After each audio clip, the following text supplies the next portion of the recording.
The biggest defensive difference for the Nuggets in this game was they're sending Jokic up to trap the ball up high on pick and rolls. We talked about this in the last edition of the list, but Jokic, they were setting these screens all the way out here on the logo, well above the three-point line, but Jokic was playing at the three-point line, allowing Lillard to sprint at him and either stop and pop or get around him.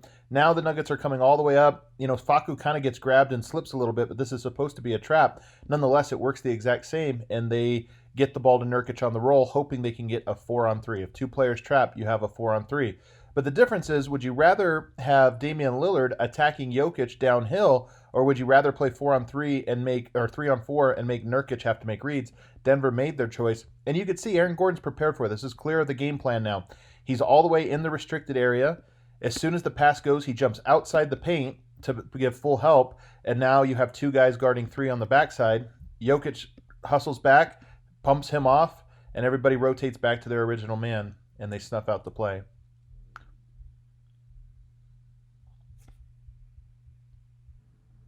You can see on this next possession, there's some differences, it looks like, between where the side, when the pick and rolls are on the sides, where it's easier to sort of trap because you can use the baseline to your advantage, and to more center pick and rolls. You can see Nurkic comes up really high here, but rather than all the way extend for Jokic where he can go left or right, he plays this one a little bit more in between. So still above where he was in game one, but again, just forcing the ball out of Lillard's hands, and then everybody recovers.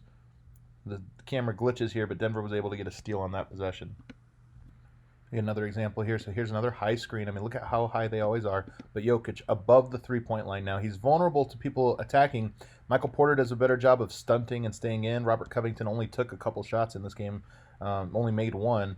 So you see Jokic playing out, and what you're doing is trying to force the ball into Nurkic's hands. Nurkic immediately goes into another pick and roll. This is very Denver Nuggets offense.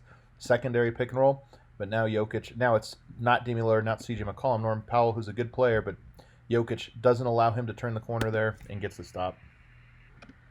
Another great example of how Denver had him a little flustered early. I mean, these are 4 pick and roll possessions in a row. This is the 4th one. So you see Jokic way out here. Facu's not going to let him go this way. You got to force him to use the screen. Jokic is all the way out here, and they're going to try to throw this pocket pass, but Facu is sitting on it. Whoop. Watch it again. Boop. You get the steal. This is a great example. High ball screen.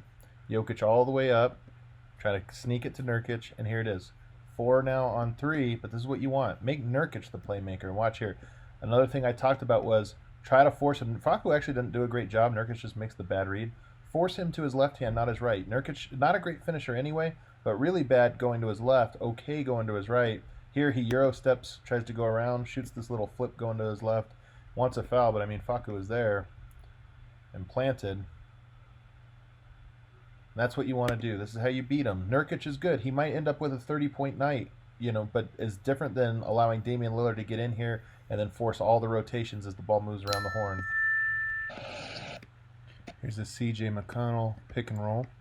Jokic, not quite as high as extended because the screens aren't quite as high, but he's still above the three-point line. Still same philosophy of coming way out here. Force the ball out of C.J. McCollum's hands and trust your backside help. Here they fake the roll. Aaron Gordon comes all the way over. They try to skip pass to Derrick Jones Jr., who just can't convert. Again, do you trust Derrick Jones Jr. and Nurkic making these, or do you trust C.J. McCollum and Dame making their comfortable threes? Way more you want to prevent these ones and force those guys down here to make plays.